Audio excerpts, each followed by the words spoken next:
Noire एक ऐसा loser type लड़का है जिसकी नौकरी छूट चुकी है और अब वो अपनी सोई हुई ताकत को जगाने के लिए एक डंजन में जाने का फैसला करता है। सिर्फ इसलिए नहीं बल्कि दुनिया का सबसे ताकतवर बनने के लिए। असल में ये सब तब शुरू होता है जब बैरन का तीसरा बेटा नोयर हाई स्कूल के बाद पढ़ाई आगे बढ़ाने के बजाय काम पकड़ लेता है। काम के पहले ही दिन की तैयारी करते हुए वो बैठक में दाखिल होता है और देखता है कि उसके पिता घुटनों के बल बैठे हैं और उसकी माँ के चेहरे पर साफ टेंशन झलक रही है। नोयर को पता चलता है कि विस्काउंट के बेटे ने उसकी जगह ले ली है और अब वो लाइब्रेरी में काम नहीं करेगा। नौकरी जाने के बाद नोयर बताता है कि वो बैरोनेट वर्ग से है, जो समाज के सबसे निचले सोशल टियर्स में गिना जाता है। तभी उसकी बहन वहां पहुंचती है, गुस्से से भरी हुई, और जो कुछ उसके साथ हुआ है उससे नाराज होकर उसे कसकर गले लगा लेती है। वो नोयर को हीरो एकेडमी में एडमिशन लेने का सुझाव देती है और भरोसा दिलाती है कि अगर वो फेल भी हो गया तो भी वो उसके साथ खड़ी रहेगी। वो समझाती है कि एकेडमी से ग्रेजुएट होने वालों को हंटर या नाइट बनने का मौका मिलता है, जिससे उसका फ्यूचर सुरक्षित हो सकता है। भले ही नोयर को एंट्रेंस एग्जाम क्लियर करने में शक हो, उसकी बहन उसे लगातार मोटिवेट करती रहती है और आखिरकार नोयर मान जाता है। कुछ समय बाद जब नोयर सड़क पर टहल रहा होता है तो उसकी मुलाकात ड्यूक की बेटी और बचपन की दोस्त एम्मा से होती है। एम्मा भले ही एक अमीर परिवार से आती हो, लेकिन उनके माता पिता पुराने दोस्त रहे हैं, इसलिए दोनों बचपन से एक दूसरे को जानते हैं। एम्मा खुशी खुशी बताती है कि आज नोयर के साथ लाइब्रेरियन के तौर पर उसका दिन कितना अमेजिंग रहने वाला है। लेकिन जैसे ही नोयर बताता है कि विस्काउंट के बेटे की वजह से वो अब लाइब्रेरी में काम नहीं करेगा, एम्मा का चेहरा उतर जाता है। वो इसलिए निराश होती है क्योंकि वो उसके साथ काम करने को लेकर बहुत एक्साइटेड थी। उसने तो नोयर की अनोखी क्षमता से जुड़ी एक अच्छी खबर शेयर करने की सोची थी। तभी नोयर खुलासा करता है कि उसके पास ग्रेट सेज की शक्ति है। इस खास क्षमता की वजह से वो एक ऐसे बुजुर्ग को बुला सकता है जिसके पास दुनिया का अपार नॉलेज है, और यही उसकी सबसे अजीब ताकत है। वो बताता है कि उसके माता पिता को चर्च में इस शक्ति के बारे में पता चला था तो वे बहुत खुश हुए थे। लेकिन नोयर ये भी मानता है कि वो इस शक्ति का ज्यादा इस्तेमाल नहीं करता, क्योंकि ग्रेट सेज से सवाल पूछते ही उसे भयानक सिरदर्द होने लगता है। यहाँ तक कि आज बारिश होगी या धूप जैसे मामूली सवाल भी उसे असहनीय हेडेक दे देते हैं। ये सुनकर एम्मा एक किताब में पढ़ी बात याद करती है। उसमें लिखा था कि आखिरी ग्रेट सेज को जब ऐसे माइग्रेन होते थे तो वो अपनी सारी पत्नियों को इकट्ठा करके उन्हें चूमता था, क्योंकि इससे उसे राहत मिलती थी। नोयर ग्रेट सेज को बुलाता है, सेज प्रकट होते हैं और नोयर उनसे खुद को मजबूत बनाने और हीरो एकेडमी की एंट्रेंस परीक्षा पास करने का सबसे अच्छा तरीका बताते हैं। सेज उसे दक्षिण पूर्व दिशा में लगभग 15,000 मीटर दूर एक गुप्त तहखाने का लोकेशन बताते हैं। जैसे ही सेज डंजन के बारे में और डिटेल देने लगते हैं, अचानक मंत्र टूट जाता है और वे गायब हो जाते हैं।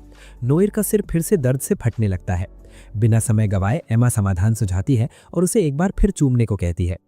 सीन बदलता है और अब नोयर गुफा के बाहर खड़ा है, पूरी तरह मिशन रेडी। उसने अपने पिता की तलवार उधार ली हुई है।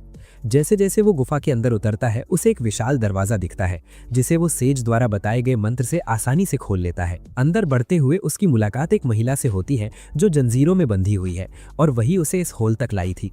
टेलीपैथी के जरिए वो नोयर से अपना सिर छूने को कहती है। जैसे ही वो ऐसा करता है, दोनों के बीच एक कनेक्शन बन जाता है और नोयर को पता चलता है कि उसका नाम ओलिविया सर्वेंटे है।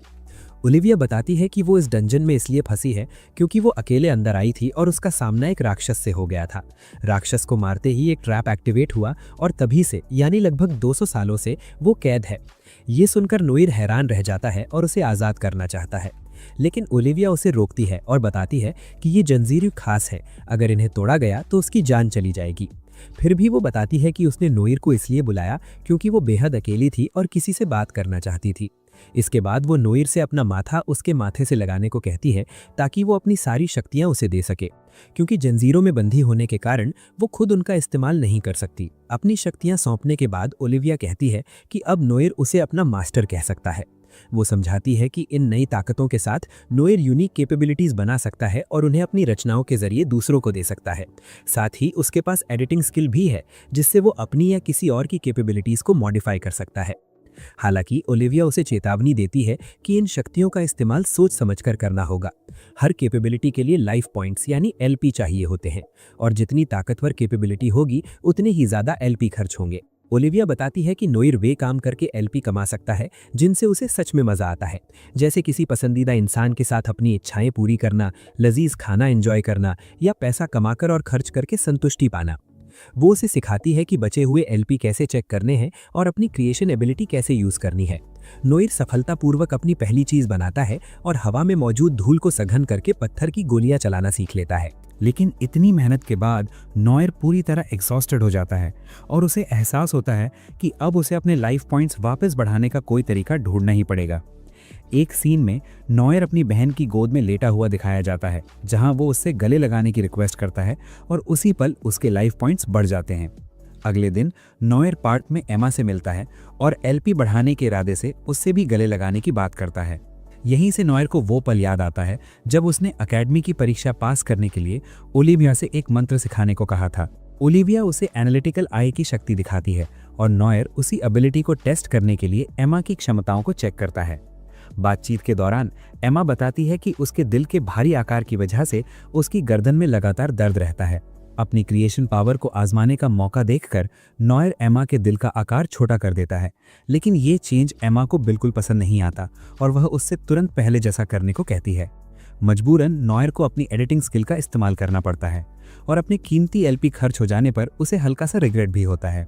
इसके बाद नॉयर खुद को हीरो एकेडमी के पहले दिन में पाता है।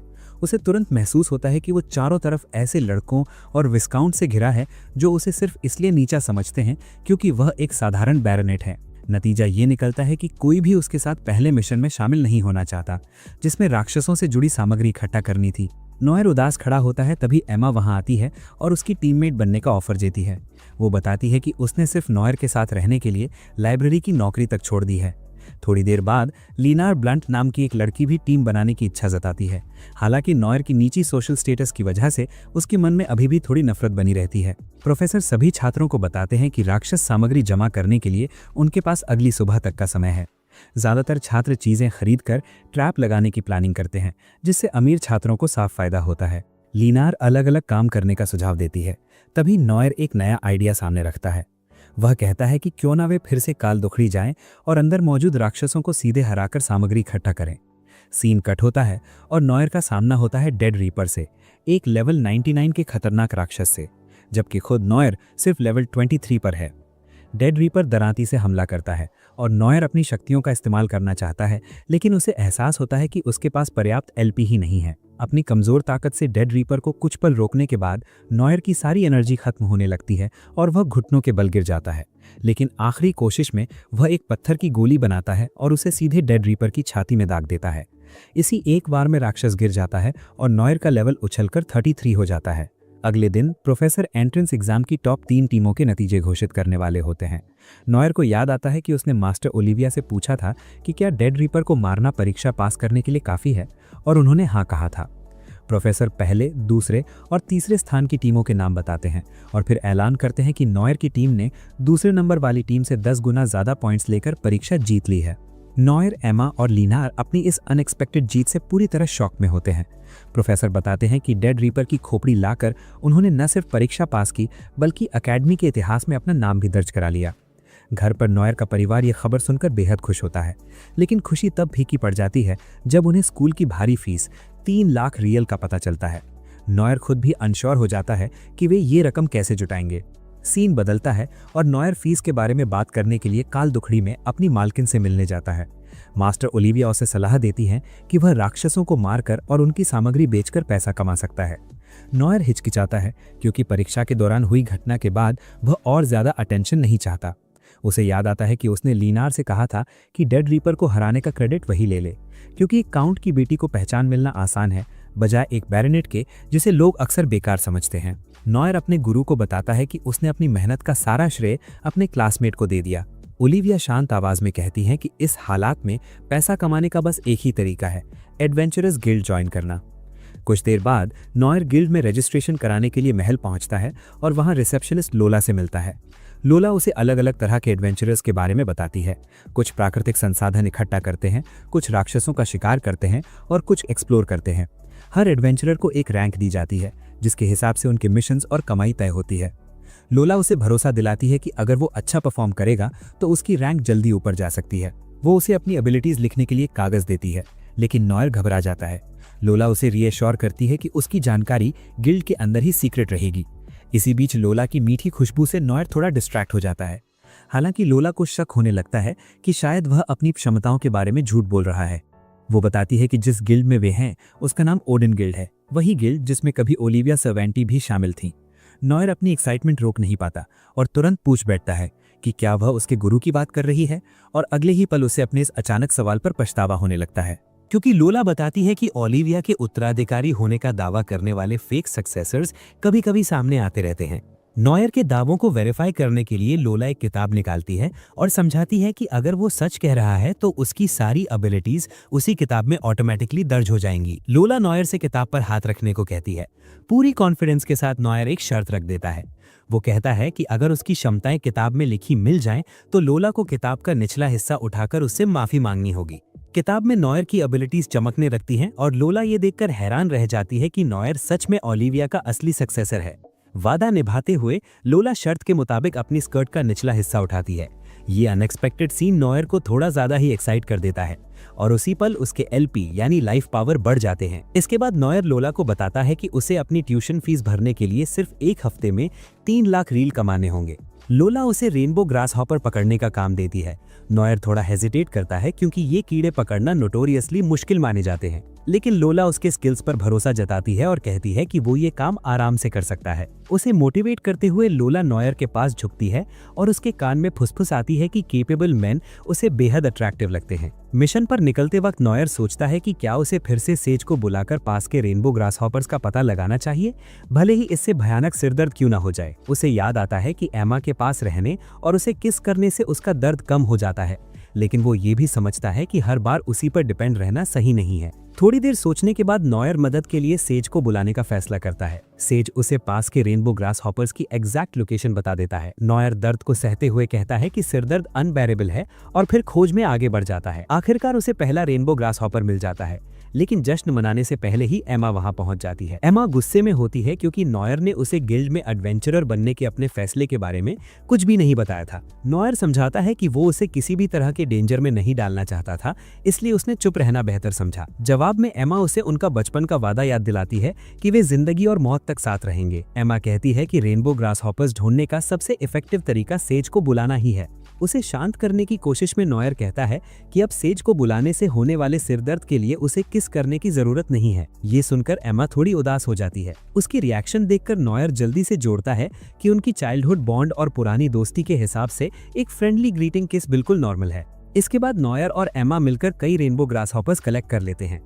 थोड़ी देर बाद लोला आती है और नॉयर को 2,50,000 रील देती है। इतनी बड़ी रकम देखकर नॉयर सच में शॉक हो जाता है, क्योंकि उसने जिंदगी में पहली बार इतना पैसा देखा होता है। लेकिन अभी भी उसकी ट्यूशन फीस पूरी करने के लिए 50,000 रील कम पड़ रहे होते हैं। लोला उसकी प्रोग्रेस की तारीफ करती है और कहती है कि अगर वो ऐसे ही परफॉर्म करता रहा तो उसका रैंक जल्दी अपग्रेड हो जाएगा। इसके बाद वो उसे अगला काम बताने ही वाली होती है। उसी समय एमा देखती है कि लोला नॉयर के काफी करीब खड़ी होकर उससे बात कर रही है और उसे हल्की सी जेलसी होने लगती है। धीरे धीरे एमा और लोला के बीच टेंशन बढ़ जाती है, क्योंकि दोनों के मन में नॉयर के लिए फीलिंग्स होती हैं। आसपास मौजूद दूसरे एडवेंचरर्स भी उस माहौल को देखकर उन्हें उकसाने लगते हैं। हालात बिगड़ने से पहले नॉयर बीच में आ जाता है और दोनों से कामली और प्यार से बात करके मामला शांत करने की कोशिश करता है। एमा मिशन में मदद के लिए नॉयर को धन्यवाद देती है। वहीं लोला भरोसा दिलाती है कि वो एक एडवेंचरर के तौर पर अपना बेस्ट देगी। जाते जाते लोला मुस्कुराकर नॉयर से पूछती है कि क्या वे कभी काम के बाद साथ में डिनर पर जा सकते हैं। लोला की खुली फ्लर्टेशन देखकर एमा और ज्यादा नाराज हो जाती है। बाद में नॉयर और एमा एक घास के मैदान में साथ साथ चल रहे होते हैं और एमा साफ तौर पर परेशान दिखती है। वो नॉयर से कहती है कि अगर वो लोला के साथ खाने गया तो वो उसे बहलाकर किसी कमरे में ले जा सकती है और उसे नुकसान पहुंचा सकती है। नॉयर उसकी बातों को बड़े ध्यान से सुन रहा होता है, जैसे उसके शब्दों में खो गया हो। एमा आगे चेतावनी देती है कि अगर वो लोला के साथ एक कमरे में बंद हुआ तो वो खुद उस पर कहर बरसा देगी। फिर एमा बताती है कि वो एक खास किस्म के रैबिट को ढूंढ रही है जो इकोसिस्टम को नुकसान पहुंचा रहा है। वो सुझाव देती है कि अगर वे उस रैबिट को पकड़ लेते हैं तो उन्हें 50,000 रील का इनाम मिलेगा, ठीक उतना ही जितना नॉयर को अपनी फीस के लिए चाहिए। लेकिन तभी उनकी बात बीच में रुक जाती है जब कुछ जिन अचानक प्रकट होते हैं और उन पर हमला करने लगते हैं। उसी पल एक विशालकाय रैबिट आता है और अपने सींग से एक जिन को घायल कर देता है। नॉयर एमा को पीछे हटने के लिए कहता है, लेकिन एमा खुद रैबिट को हराने पर अड़ जाती है। उसे पूरा यकीन होता है कि अगर वो ये मिशन पूरा कर लेगी तो लोला नॉयर के साथ फ्लर्ट करना बंद कर देगी। रैबिट एमा पर हमला करता है, लेकिन वो आसानी से उसके वार से बच जाती है। फिर एमा अपनी विंड पावर का इस्तेमाल करके उस पर जोरदार हमला करती है और लगातार स्ट्राइक्स के साथ उसे दबाव में ले आती है। अचानक सिचुएशन पलट जाती है। विशाल खरगोश एमा की तरफ छलांग लगाता है, लेकिन नॉयर बिना एक सेकंड गवाए बीच में कूदता है और स्टोन बुलेट से खरगोश को पीछे उड़ा देता है। एमा बाल बाल बच जाती है। इसके बाद नॉयर और एमा जंगल के अंदर शरण लेते हैं। वहीं नॉयर नोटिस करता है कि एमा काफी डाउन है, क्योंकि उसे लग रहा है कि वो खरगोश को हराने के लिए अभी स्ट्रांग नहीं है। उसे संभालने और मदद करने के लिए नॉयर अपनी एनालिटिकल आई एक्टिवेट करने का फैसला करता है। इस एबिलिटी से उसे साफ समझ आ जाता है कि एमा की पावर बढ़ाने के लिए उसके एलपी में भारी बूस्ट चाहिए, लेकिन साथ ही ये भी क्लियर होता है कि इसके लिए नॉयर को काफ़ी पॉइंट्स खर्च करने पड़ेंगे। एमा को ज़्यादा पावरफुल बनाने के लिए नॉयर उसके सामने एक डील रखता है और बदले में उससे कुछ मांगता है। खरगोश को हराने की जिद में एमा हर पॉसिबल चीज़ के लिए तैयार हो जाती है। तभी नॉयर उससे पूछता है कि क्या वो उसका कान हल्का सा कुता सकता है। एमा एकदम घबरा जाती है, लेकिन थोड़ी हेजिटेशन के बाद रिलक्टेंटली मान जाती है। उसे रीएश्योर करने के लिए नॉयर उसका हाथ पकड़ता है और फिर अपना काम शुरू करता है। अगले ही पल एमा को इतना इंटेंस प्लेजर महसूस होता है कि वो खुद को रोक नहीं पाती और चीख निकल जाती है। उन्हें पता ही नहीं चलता कि उसकी आवाज़ सुनकर खरगोश पेड़ के पीछे से उनकी लोकेशन पकड़ लेता है। उसी दौरान नॉयर आखिरकार एमा की पावर अपग्रेड करने के लिए इनफ पॉइंट्स कलेक्ट कर लेता है, लेकिन इससे पहले कि वो कुछ कर पाता, खरगोश अचानक उन दोनों पर हमला कर देता है। सबसे पहले एमा घायल होती है, फिर नॉयर भी चोट खाता है। फिर भी नॉयर जल्दी से स्टोन शील्ड बनाकर खुद को बचा लेता है। अपनी नई ताकत के दम पर अब एमा पूरी कॉन्फिडेंस के साथ जायंट रैबिट पर टूट पड़ती है और आखिरकार उसे हरा देती है। जीत के सबूत के तौर पर वे खरगोश का सींग लेकर लोला के पास जाते हैं। लोला ये देखकर जेन्युइनली शॉक्ड और इम्प्रेस हो जाती है कि एमा ने बिना किसी एक्सटर्नल हेल्प के ऐसा मॉन्स्टर हरा दिया। यहीं से एमा और लोला के बीच की कड़वाहट धीरे धीरे दोस्ती में बदलने लगती है। दोनों अपने पिछले रूड बिहेवियर के लिए एक दूसरे से माफ़ी मांगती हैं। जब रैबिट मीट की बात निकलती है तो नॉयर कैजुअली बोल देता है कि ये दुनिया के सबसे रेयर और डिलिशियस मीट्स में से एक हैं। लोला भी अग्री करती है और बताती है कि जब एडवेंचरर्स ऐसा खरगोश मारते हैं तो आमतौर पर उसे तुरंत खा लेते हैं। फिर नॉयर अपनी नई एबिलिटी डायमेंशनल पॉकेट का खुलासा करता है, जिससे वो चीज़ों को दूसरी डायमेंशन में स्टोर कर सकता है। उसी पावर से वो जायंट रैबिट को दोबारा समन करता है। नॉयर की जनरॉसिटी से इमोशनली ओवरवेल्म्ड होकर एमा और लोला दोनों से गले लगा लेती हैं और थैंक्स कहती हैं।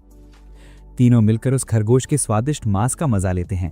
इसके बाद लोला मिशन का रिवॉर्ड लेकर आती है और नॉयर को बधाई देती है, क्योंकि अब उसके पास एकेडमी की फीस भरने और अपने सपने को आगे बढ़ाने के लिए इनफ पैसे होते हैं।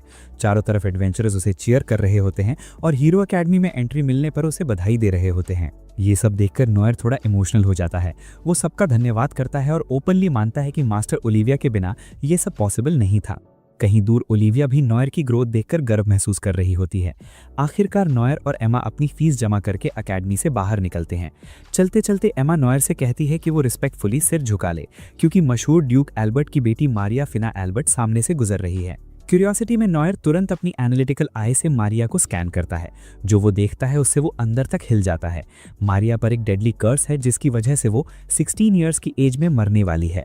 अब हीरो एकेडमी में नॉयर का पहला दिन शुरू होता है। सुबह उठते ही वो देखता है कि उसकी बहन उससे ज़रूरत से ज़्यादा अफेक्शन दिखा रही है और उसे गले लगाना चाहती है।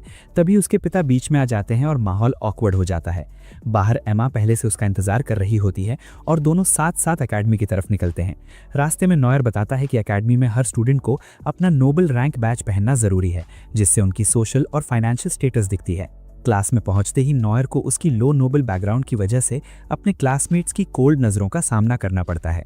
उधर क्लास के लड़के एमा की ब्यूटी और उसकी हाई स्टेटस से इंप्रेस होकर उससे इंट्रोडक्शन लेने लगते हैं, लेकिन जैसे ही ड्यूक की बेटी मारिया क्लास में एंटर करती है, पूरा माहौल बदल जाता है। नॉयर उसकी प्रेजेंस से थोड़ा इंटिमिडेटेड महसूस करता है और उसे लगता है कि वो उसकी रीच से बहुत ऊपर है। सबको शौक तब लगता है जब मारिया खुद चलकर नॉयर के पास आती है और उसे उसके फर्स्ट और लास्ट नेम से बुलाती है। बाकी स्टूडेंट्स हैरान रह जाते हैं कि एक ड्यूक की बेटी बैरनेट का नाम तक जानती है।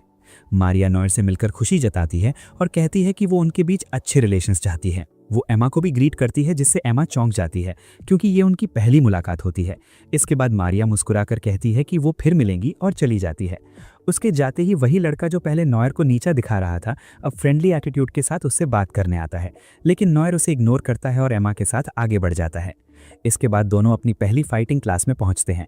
वहां टीचर एलना क्लास को बताती है कि टीचर बनने से पहले वो सिर्फ 7 साल की उम्र से ही एक मर्सिनरी के तौर पर लड़ती आ रही थी। टीचर लड़कों की तरफ देखकर बोलती है कि जब तक वो सेटिस्फाइड नहीं हो जाती तब तक किसी को जाने नहीं देगी, और उसी पल एक टीजिंग अंदाज में अपने होंठ चाटती है। सेल्फ डिफेंस क्लास की शुरुआत करने के लिए वो नुआर को पहला पार्टिसिपेंट चुनती है। वो उसे पूरे दम से अटैक करने को कहती है और कॉन्फिडेंटली दावा करती है कि वो उसे एक स्क्रैच तक नहीं पहुंचा पाएगा। नुआर अपनी लकड़ी की तलवार उठाता है और हमला करता है, लेकिन एल्मा बड़ी आसानी से पीछे हटते हुए वार से बच जाती है। वो कामली समझाती है कि इस टेक्निक को रिट्रीट कहते हैं और जोर देकर कहती है कि क्लास में सबसे पहले यही सीखना जरूरी है। इसके बाद वो नुआर को चैलेंज देती है कि अब वही चाल दोहराकर खुद को बचाए।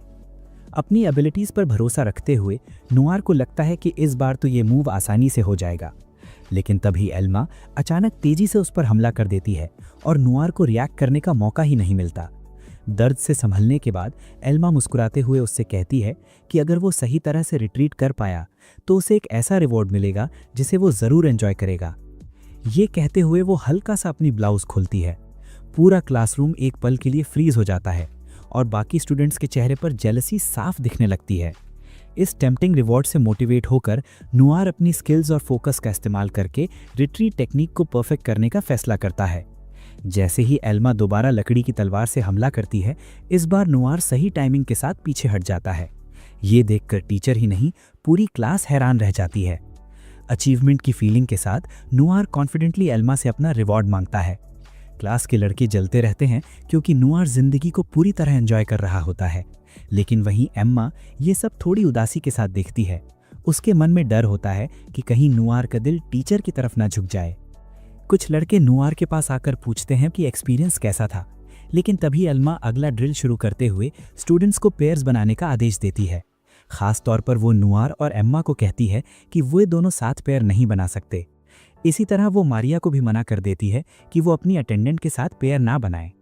एक लड़का मारिया के पास आकर बोलता है कि वे दोनों हाई नोबल्स हैं और साथ मिलकर परफेक्ट टीम बना सकते हैं, लेकिन मारिया शांति से कहती है कि कॉमनर्स का सम्मान करना चाहिए और वो किसी नोबल से ज़्यादा किसी आम इंसान के साथ प्रैक्टिस करना पसंद करेगी।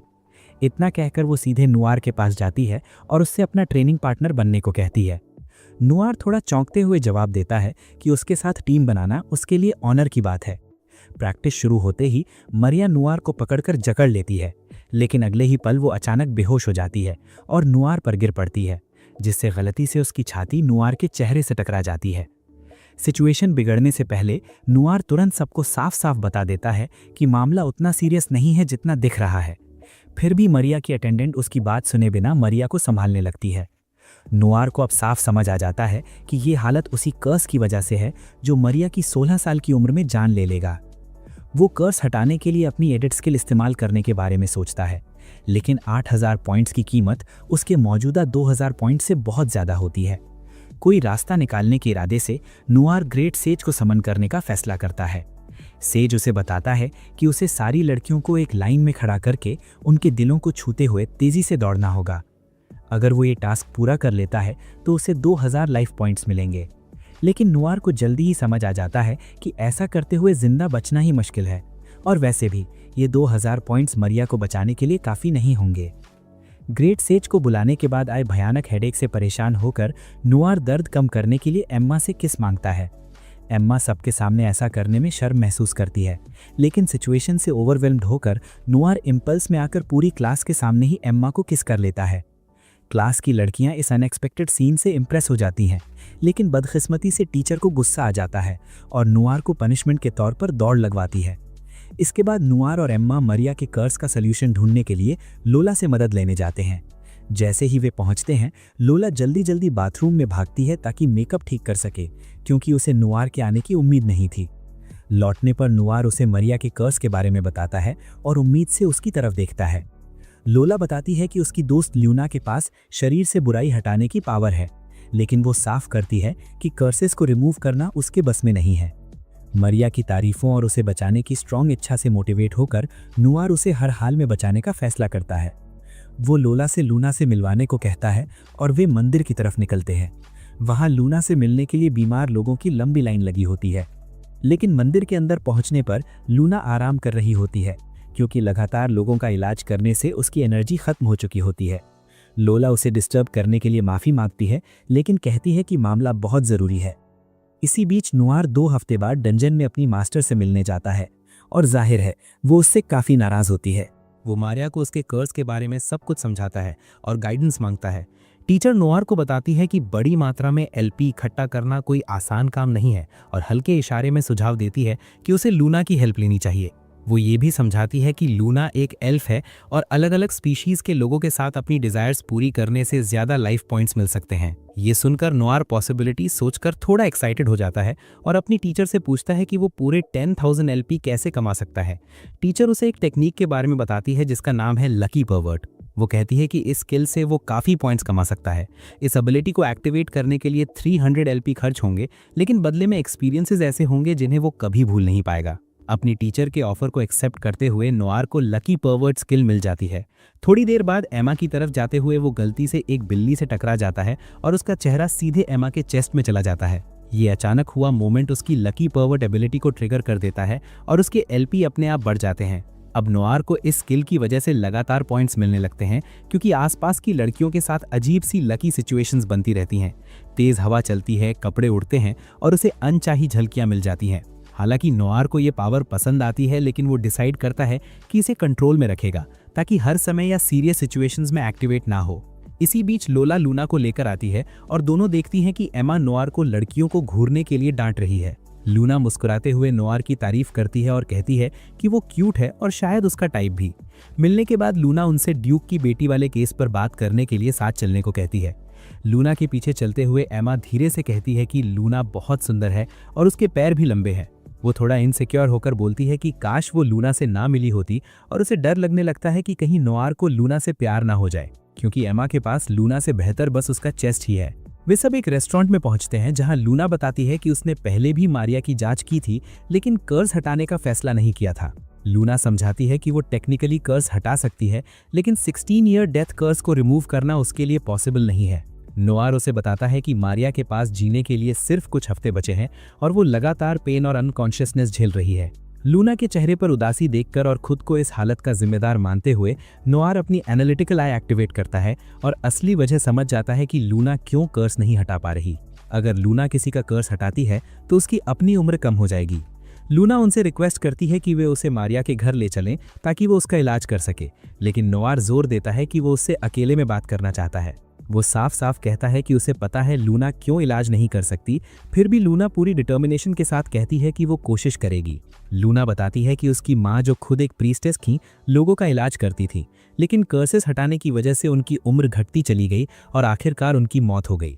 बचपन में माँ को खोने के बावजूद लूना को इस बात पर गर्व है कि उसकी माँ दूसरों की मदद करती थी। तभी पास ही एक जोरदार एक्सप्लोजन होता है और वे सब तुरंत उस दिशा में दौड़ पड़ते हैं। मलबे के नीचे एक घायल लड़का फंसा होता है। लूना अपने हथियार निकालती है और अपनी हीलिंग पिस्टल स्किल से उसे ठीक करने की कोशिश करती है, लेकिन उसकी एनर्जी बहुत तेजी से ड्रेन होने लगती है। लूना डर के मारे रोने लगती है और कहती है कि वो मरना नहीं चाहती, और नुआर इंस्टिंक्टिवली उसे अपनी बाहों में थाम लेता है। लूना का ये अचानक डरपोक व्यवहार देखकर नुआर चौंक जाता है, फिर समझ जाता है कि ये उसकी वीकनेस है जो एनर्जी डिप्लीशन की वजह से सामने आती है। जब लूना थोड़ा संभलती है तो उसे सबके सामने ऐसा बिहेव करने पर शर्म महसूस होती है। इसके बाद वो बताती है कि अब उन्हें ड्यूक की बेटी के पास जाना होगा ताकि उसका इलाज किया जा सके, लेकिन साफ दिख रहा होता है कि लूना के पैर डर से कांप रहे हैं, क्योंकि मारिया का कर्ज हटाने का मतलब उसकी अपनी मौत हो सकता है।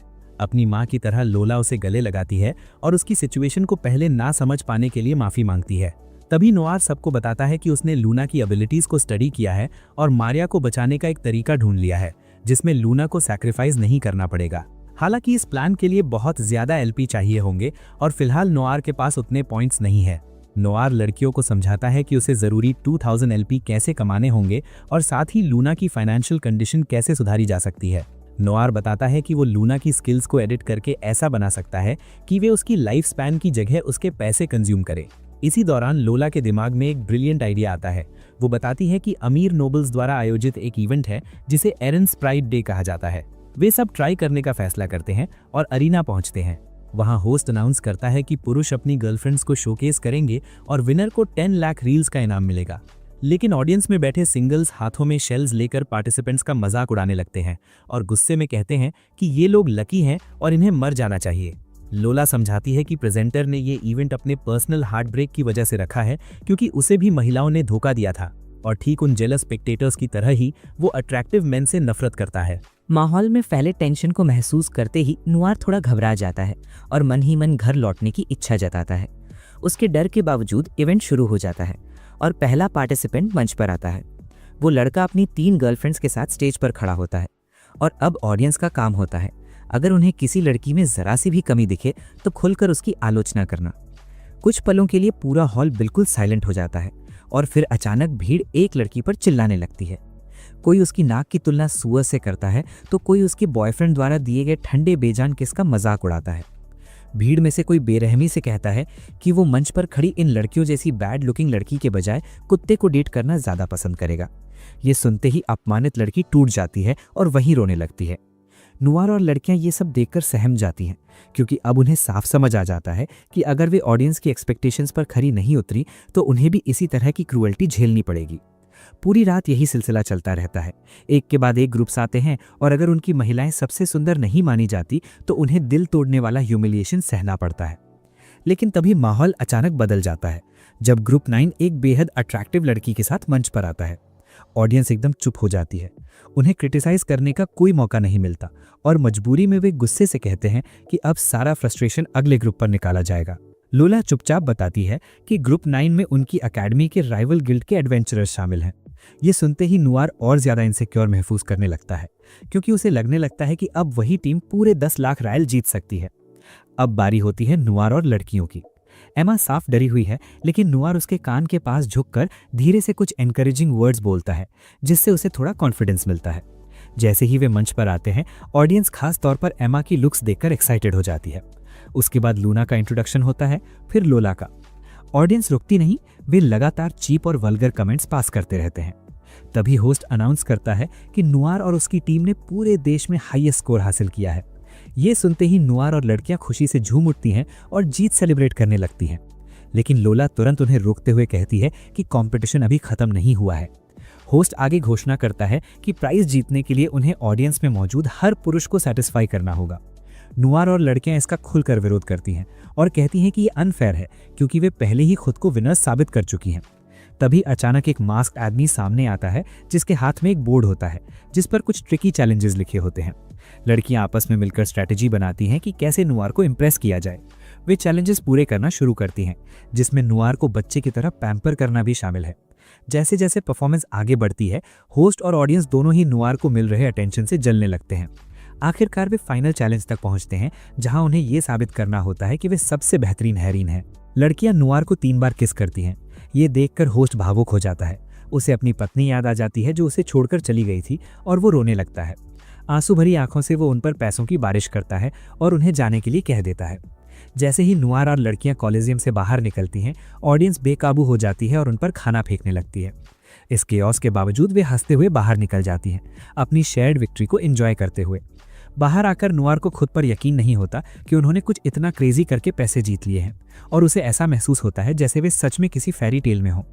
और तभी उन्हें एहसास होता है इस पूरे ऑडियल के दौरान उन्होंने मैसिव अमाउंट ऑफ एलपी भी कमा लिया है। इसी दौरान मरिया की हालत अचानक तेजी से बिगड़ने लगती है। डॉक्टर साफ शब्दों में बता देते हैं कि तमाम कोशिशों के बावजूद उन्हें नहीं लगता कि वो अगली सुबह तक जिंदा रह पाएगी।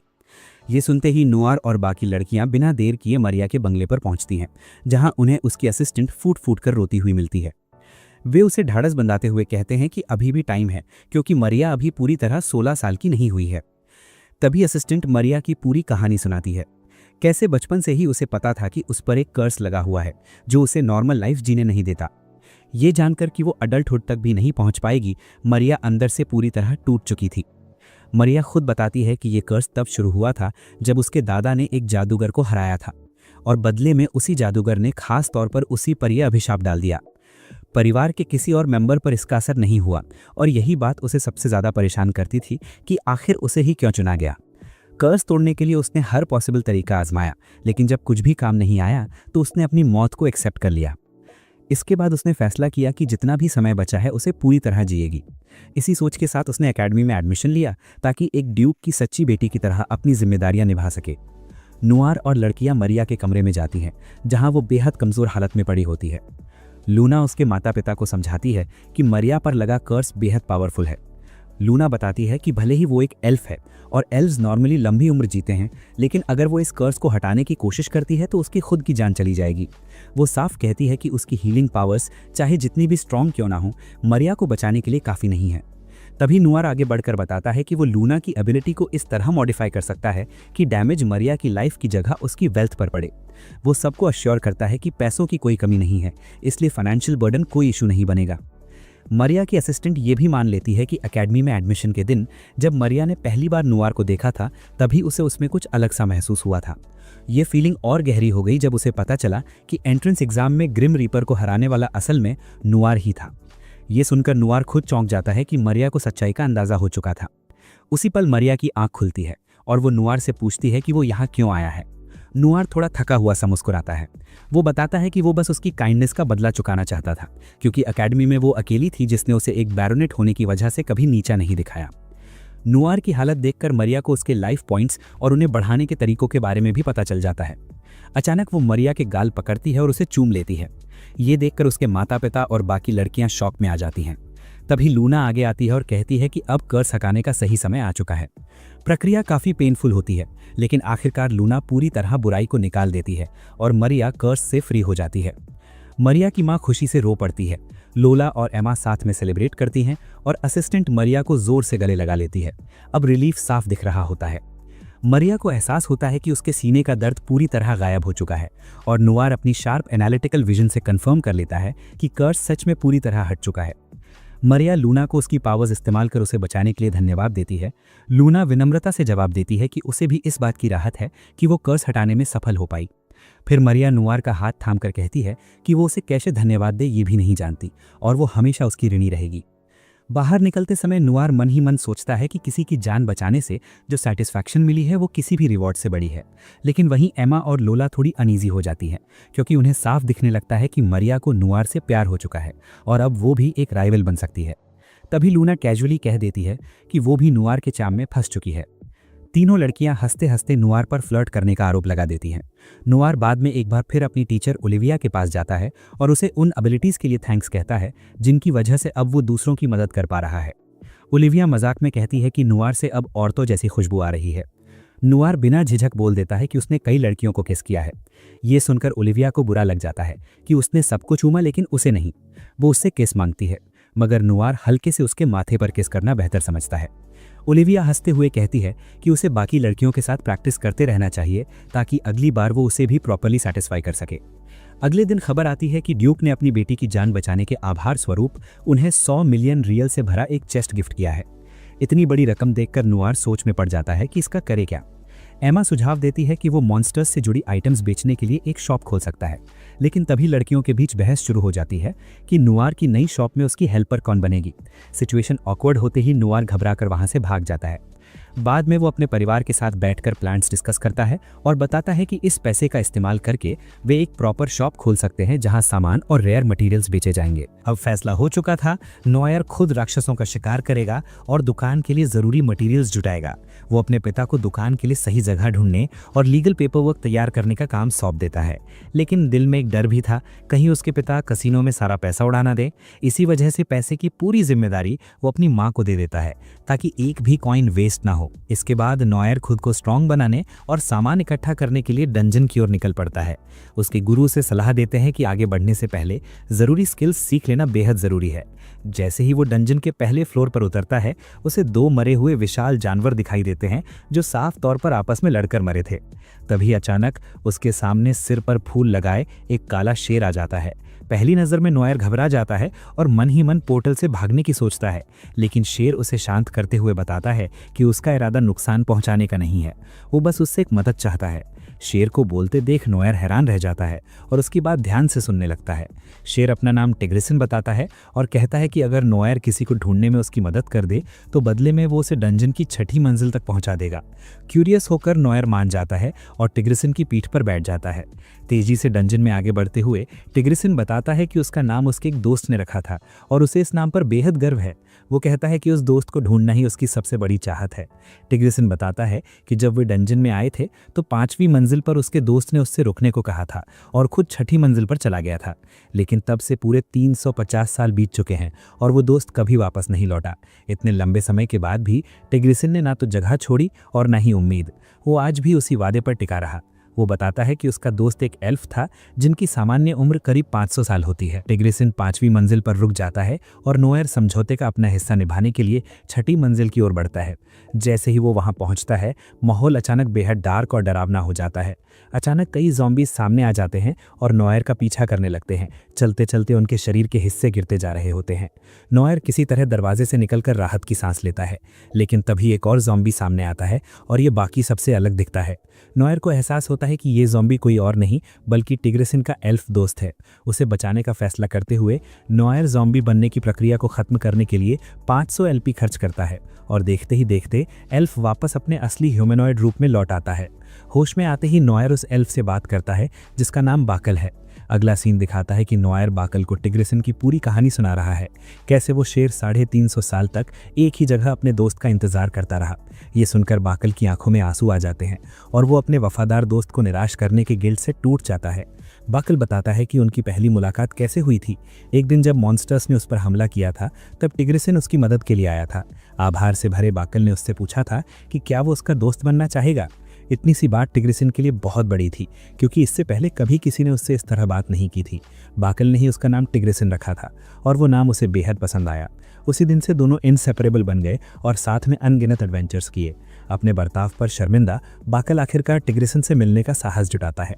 वापस जाते समय दोनों दोस्त एक दूसरे को कसकर गले लगाते हैं। टिग्रिसिन अपने दोस्त को स्वस्थ देखकर खुश हो जाता है, लेकिन तभी बाकल एक कड़वी सच्चाई बताता है कि उसका देश दूसरी जातियों को स्वीकार नहीं करता। ये सुनकर टिग्रिसिन समझ जाता है कि अब उनके अलग होने का वक्त आ गया है, क्योंकि बाकल अपने वतन लौटना चाहता है। बाकल को इस बात का गहरा अफसोस होता है कि टिग्रिसिन ने उसके इंतजार में अपने जीवन के इतने साल गंवा दिए। आंखों में आंसू लिए वो उससे माफी मांगता है। टिग्रिसिन उसे दिलासा देता है और कहता है कि उसके मन में कोई बिटरनेस नहीं है। इसके बाद नोएर पोर्टल खोलकर बाहर जाने की तैयारी करता है ताकि दोनों दोस्तों को अकेले में बात करने का मौका मिल सके। विदा लेते वक्त बाकल टिग्रिसिन को अलविदा कहता है और वादा करता है कि मौका मिला तो फिर मिलने आएगा। जाते जाते वो साथ बिताए पुराने दिनों को याद करता है। टिग्रिसिन नोएर का धन्यवाद करता है। नोएर पूछता है कि अब वो क्या करेगा। टिग्रिसिन मानता है कि उसे अभी अपने फ्यूचर के बारे में कुछ साफ नहीं है, लेकिन वो वापस 5वीं मंजिल पर लौटने का फैसला करता है क्योंकि उसे लगता है कि वो वहाँ कुछ ज़रूरी भूल गया है। क्यूरियोसिटी से भरा नोएर भी टिग्रिसिन के पीछे पीछे डंजन में वापस चला जाता है। जैसे ही नोआर उसके पास पहुंचता है, वो देखता है कि शेर की आंखों से आंसू बह रहे हैं। टाइगरसन मान लेता है कि वो लंबे समय से इस जुदाई के लिए मेंटली तैयार था, लेकिन जब सच में अलग होने का पल आया तो दर्द फिर भी कम नहीं हुआ। टाइगरसन की भावनाएं देखकर नोआर लुक जाता है। उसे लगता है कि वो इस पेन को पूरी तरह समझ सकता है। अपनों से बिछड़ने का ख्याल ही उसके लिए ऐसा है जैसे अपने ही दिल का कोई हिस्सा खो देना। उसी इमोशनल मोमेंट में नोआर टाइगरसन से पूछता है कि क्या वो उसका दोस्त बनना चाहेगा। ये सुनकर शेर थोड़ा चौंक जाता है और भारी आवाज में पूछता है, क्या नोआर सच में सीरियस है। नोआर बिना हिचकिचाए उसे यकीन दिलाता है कि वो बिल्कुल सच्चा है और उसे अपने साथ रहने का इनविटेशन देता है। हल्के मजाकिया अंदाज में वो कहता है कि ठंडी डंजन की जमीन पर सोने से बेहतर है घर का वार्म कारपेट। ये सुनकर टाइगरसन की आंखों में चमक आ जाती है और वो नोआर का प्रस्ताव स्वीकार कर लेता है, गार्जियन लायन बनकर उसका सच्चा दोस्त। अगले सीन में हम नोआर और टाइगरसन को खुले मैदान में दौड़ते हुए देखते हैं, जहां नोआर शेर की पीठ पर सवार है। तेज हवा उनके चेहरे से टकराती है और उसी पर टाइगरसन को समझ आता है कि उसने बकाल का इतने साल इंतजार क्यों किया था।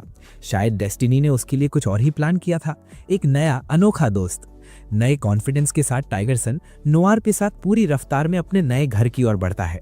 इधर नोआर और एमा हमेशा की तरह एकेडमी की क्लासेस में पहुंचते हैं। थोड़ी देर बाद मरिया क्लास में आती है और एक बार फिर नोआर का धन्यवाद करती है क्योंकि उसकी वजह से वो जिंदा है। कुछ ही पलों में प्रोफेसर एल्ला एंट्री लेती हैं और अनाउंस करती हैं कि छात्रों की पहली परीक्षा शुरू होने वाली है।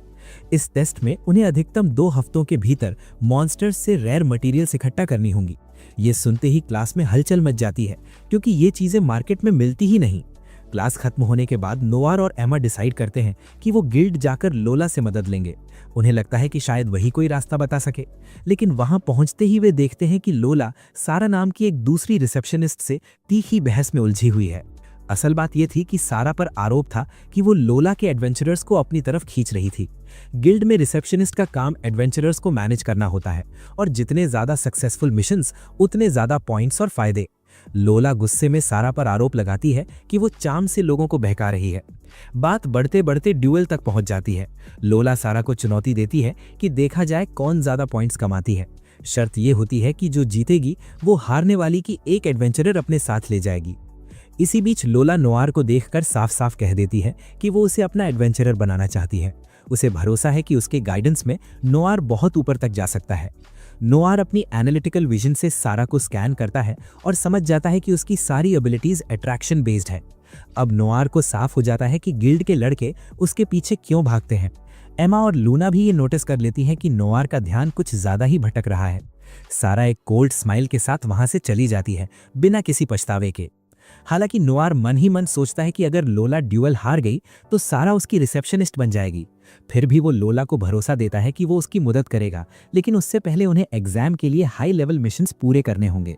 लूना भी साथ चलने की इच्छा जताती है, क्योंकि वो भी फ्री टाइम में एडवेंचरर है। नोआर, लोला और लूना मिलकर मिशंस पूरे करते हैं और जरूरी मटेरियल्स इकट्ठा कर लेते हैं। अगला चैलेंज सबसे खतरनाक होता है, एक ड्रैगन को हराना। नोआर बताता है कि ड्यूक से मिले पैसों का इस्तेमाल वो ड्रैगन फाइट की तैयारी में करेगा। साथ ही वो एमा और लूना के साथ थोड़ा फिजिकल कांटेक्ट रखकर एलपी इकट्ठा करने की भी सोच रहा होता है। टाइगरसन भी उनके साथ उस पहाड़ की ओर जाता है जहां ड्रैगन्स रहते हैं। वहां पहुंचकर नोआर सबसे पास वाले ड्रैगन का पता लगाने के लिए ग्रेट सेज को बुलाता है। सेज बताता है कि ड्रैगन लगभग 665 मीटर दूर है, लेकिन जैसे ही मंत्र खत्म होता है नोआर को जबरदस्त हेडेक शुरू हो जाता है, जो एमा के किस से तुरंत ठीक हो जाता है। लूना ये देखकर हल्की जेलसी महसूस करती है, लेकिन समझ जाती है कि ये जरूरी है। ग्रुप ड्रैगन के आने की उम्मीद में ट्रैप्स लगाता है। नोआर खुद ड्रैगन की गुफा में जाकर उसे जगाने के लिए पत्थर फेंकता है। गुस्से में ड्रैगन उनका पीछा करता है और आखिरकार लगाए गए जाल में फंस जाता है। सब मिलकर भालों से ड्रैगन को मार गिराते हैं। लड़ाई के दौरान नोआर के सिर पर हल्की चोट लग जाती है, जिसे देखकर एमा घबरा जाती है और डर जाती है कि कहीं उसे कुछ न हो जाए। तभी लूना अपनी गन निकालती है और हीलिंग शॉट से उसके घाव ठीक कर देती है। आखिरकार नोआर और उसके साथी ड्रैगन से मिली मटेरियल्स एकेडमी में जमा करते हैं। ये सुनकर कि उन्होंने सच में एक ड्रैगन को मारा है, बाकी छात्र हैरान रह जाते हैं। बाद में वे बचे हुए ड्रैगन के हिस्सों को एडवेंचरर्स गिल्ड लेकर पहुंचते हैं, जहां उन्हें देखकर सब उतने ही शौक में आ जाते हैं। आजकल ड्रैगन का दिखना ही रेयर है और उसे मार गिराना तो ऑलमोस्ट इम्पॉसिबल माना जाता है। इस अचीवमेंट की वजह से लोला को रिसेप्शनिस्ट के तौर पर ढेर सारे पॉइंट्स मिल जाते हैं। लेकिन सारा, जो लोला को हराने का पक्का मन बना चुकी थी, जिद करती है कि अभी सारे पॉइंट्स जोड़कर साफ साफ देखा जाए कि कौन आगे है। लोला की हल्की सी फ्रस्ट्रेशन के बावजूद रिजल्ट यही आता है कि सारा अभी भी फर्स्ट प्लेस पर बनी हुई है। गुस्से में लोला उस पर किसी न किसी तरह की चीटिंग का आरोप लगा देती है। तभी सारा के पार्टी लीडर बीच में बोलता है और उसका बचाव करते हुए कहता है कि उसने खुद सारी मटेरियल्स चेक की थी। उसी वक्त सारा की टीम के बाकी मेंबर्स भी आ जाते हैं। सबके चेहरे थके हुए, शरीर सुस्त। साफ समझ आ जाता है कि सारा उन्हें भारी रिवॉर्ड्स का लालच देकर हद से ज़्यादा ग्राइंड करवा रही है। इसके बाद लोला नोआर को एक अलग रूम में ले जाती है। वहाँ वो अचानक अपना टॉप उतार देती है और नोआर को कुछ कूपन्स देती है, जिनसे वो उसे जहाँ चाहे छू सकता है। ये कूपन्स कभी भी यूज़ किए जा सकते हैं। इस ऑफर से नोआर एकदम एक्साइट हो जाता है और बिना देर किए उन्हें इस्तेमाल करने का फैसला करता है। लोला धीरे से नोआर को लिटाती है, उसकी आंखें ढकती है और उसे आराम देती है। वो अपने एडवेंचरर्स को सपोर्ट देने और उन्हें मिशन के लिए ताकत देने की अपनी चाह जाहिर करती है। नोआर उसे भरोसा देता है कि जब भी लोला को ज़रूरत होगी वो हमेशा उसके साथ खड़ा रहेगा। इसके बाद नोआर अपनी टीचर ओलिविया से कांटेक्ट करता है और बताता है कि लोला को सारा के खिलाफ कंपटीशन जिताने के लिए उसे कुछ रेयर मटेरियल्स चाहिए। ओलिविया उसे बताती है कि ये चीज़ें डंजन की 7th फ्लोर पर मिल सकती हैं। हालांकि वहाँ के मॉन्स्टर्स बेहद डेंजरस हैं, इसलिए ओलिविया उसे नई पावर्स हासिल करने की सलाह देती है। वो फायर, वाटर और लाइटनिंग को कंट्रोल करना सीखने को कहती है। पॉसिबिलिटीज सुनकर नोआर एक्साइट हो जाता है और इन पावर्स को लेने का फैसला करता है, जिसके बदले वो ओलिविया के कुछ ट्रेट्स सैक्रिफाइस करता है। ओलिविया मैजिकल फ्यूजन की अहमियत समझाती है, जिससे नुआर अलग अलग एलिमेंट्स को कंबाइन कर सकता है। नुआर अपनी मैजिकल फ्यूजन एबिलिटीज को ज़ॉम्बीज के ग्रुप पर टेस्ट करता है। उन्हें हराने के बाद उसे महसूस होता है कि उसकी पावर पहले से कहीं ज़्यादा बढ़ चुकी है। इसी कॉन्फिडेंस के साथ वो 7th फ्लोर की एक्सप्लोरेशन शुरू करता है और वहाँ एक घना जंगल देखकर चौंक जाता है। नुआर को एक लड़की पेड़ पर बैठी दिखती है। आसपास नजर डालते हुए वो देखता है कि एग्रेसिव वुल्व्स का एक झुंड अपना शिकार खा रहा है। उनकी स्ट्रेंथ एनालाइज करने पर उसे एहसास होता है कि ये वुल्व्स उससे कहीं ज़्यादा पावरफुल है, इसलिए वो अपनी सेफ्टी के लिए पीछे हट जाता है। कुछ देर बाद वही लड़की पेड़ से उतरकर नुआर के पास आती है और उसकी मौजूदगी के लिए थैंक्स कहती है। नुआर उसकी शक्ल देखकर दंग रह जाता है, क्योंकि वो बिल्कुल यंग एमा जैसी लगती है। लड़की कहती है कि अगर नुआर उसकी मदद करे तो वो उसकी कोई भी विश पूरी करने को तैयार है। वो खुद को डोरा यानी जंगल और पेड़ों की आत्मा ड्रायड बताती है। डोरा समझाती है कि अपनी जड़ों के जरिए वो पूरे फॉरेस्ट में होने वाली हर चीज़ महसूस कर सकती है, और नुआर के आते ही उसे उसकी पावर्स का अंदाज़ा हो गया था। वो मान लेती है कि उसने जानबूझकर ऐसा रूप चुना क्योंकि उसे लगा नुआर को ये पसंद आएगा। नुआर थोड़ा ऑकवर्ड हो जाता है और साफ कहता है कि उसे बहुत छोटी लड़कियों में कोई रोमांटिक इंटरेस्ट नहीं है। डोरा उससे एक मॉन्स्टर को हराने में मदद मांगती है, जो उसकी माना को सक कर रहा है और उसे कमज़ोर बना रहा है। बदले में वो 2 ट्रेजर चेस्ट्स का रास्ता बताने और उसे 8th फ्लोर तक पहुंचाने का वादा करती है। नुआर घबराते हुए उस मॉन्स्टर के बारे में और डिटेल्स पूछता है और अपनी कावर्डिस भी मान लेता है। आखिरकार नुआर और डोरा उस विशाल पेड़ तक पहुंचते हैं जो डोरा का असली शरीर है। वहां डोरा बताती है कि उसे नुकसान पहुंचाने वाला मॉन्स्टर एक म्यूटेटेड गोल्डन बी है, जो उसके बॉडी को धीरे धीरे डिस्ट्रॉय कर रही है। जब नुआर बी की एबिलिटीज एनालाइज करता है तो डर से भर जाता है। ये क्रीचर उसकी करंट पावर से कहीं ज़्यादा स्ट्रांग है। दिल तोड़ देने वाले पल में वो देखता है कि बी डोरा के बॉडी से एनर्जी खींच रही है और डोरा दर्द से कराहते हुए गिर जाती है। अपनी जान बचाने की इंस्टिंक्ट और डोरा की हालत देखकर नुआर पहले मना कर देता है कि वो किसी स्ट्रेंजर के लिए अपनी लाइफ रिस्क में नहीं डालेगा, भले ही डोरा का शरीर बुरी तरह टूट रहा हो। लेकिन अगले ही पल उसका दिल बदल जाता है। वो कहता है कि वो डोरा को अकेला नहीं छोड़ेगा, खासकर जब वो इतनी तकलीफ में है। फिर भी नुआर खुद को हेल्पलेस और फ्रस्ट्रेटेड महसूस करता है। बेबस होकर होंठ दबाते हुए नुआर ओलिविया के पास जाता है और डोरा के साथ हुई पूरी घटना उसे बता देता है। ओलिविया मजाक में उसे टीज करती है और कहती है कि उसे उस लड़की से प्यार हो गया है। मजाक के बावजूद ओलिविया उसे चेतावनी देती है कि वो इस मामले से दूर रहे, क्योंकि गोल्डन बी जैसे मॉन्स्टर से लड़ना उसके बस का नहीं है। फिर भी नुआर पीछे नहीं हटता। उसकी जिद देखकर ओलिविया मान जाती है और उसे जीतने का एक ऑल्टरनेटिव तरीका बताती है। नुआर वापस 7th फ्लोर पर लौटता है और डोरा अपनी पावर से गोल्डन बी के नेस्ट का लोकेशन ढूंढ लेती है। नुआर एक रिस्की प्लान बनाता है। वो वुल्फ्स को उस नेस्ट की तरफ ल्योर करना चाहता है, इस उम्मीद में कि वे लड़ाई में उसकी मदद कर सकें। योजना शुरू में पूरी तरह वर्केबल लगती है। भेड़िए नुआर का पीछा करते हुए उसी पेड़ की ओर बढ़ते हैं, लेकिन जैसे ही वे पास पहुंचते हैं, सीन और भी ज्यादा टेंस हो जाता है। मधुमक्खी फिर से डोरा की एनर्जी सक कर रही होती है और डोरा बेहोश होकर गिर जाती है। गुस्से से भरकर नॉयर अपनी तलवार से मधुमक्खी पर वार करता है, लेकिन उसके हमले पूरी तरह बेअसर रहते हैं। वो तुरंत बिजली का इस्तेमाल करने की कोशिश करता है, मगर मधुमक्खी बड़ी आसानी से हर अटैक से बच निकलती है। यही नॉयर दिमाग बदलता है और एक नई स्ट्रैटेजी बनाता है। वो तय करता है कि भेड़ियों के हमले को सीधे उस गोल्डन बी की तरफ मोड़ देगा, लेकिन किस्मत यहां भी साथ नहीं देती। मधुमक्खी भेड़ियों को बिना किसी मुश्किल के हरा देती है और उन्हें मार डालती है। तभी नॉयर को ओलिविया की दी हुई सलाह याद आती है। वो अपनी वाटर पावर और लाइटनिंग पावर को एक साथ फ्यूज करके एक जबरदस्त हमला करने की कोशिश करता है। आखिरकार दोनों शक्तियों के इस कॉम्बिनेशन से वो मधुमक्खी को खत्म करने में सफल हो जाता है। इसके बाद नॉयर डोरा को अपनी बाहों में उठा लेता है। डोरा उसकी तरफ देखते हुए थकी हुई आवाज में उसके लिए ग्रैटिट्यूड जताती है, लेकिन नॉयर बड़ी सादगी से कहता है कि ये जीत सिर्फ उसकी नहीं थी, बल्कि सही समय पर सही टीम वर्क का नतीजा थी। फिर डोरा उसे खजाने के संदूकों तक ले जाती है। जब वे दोनों संदूक खोलते हैं तो एक पल के लिए निराशा होती है।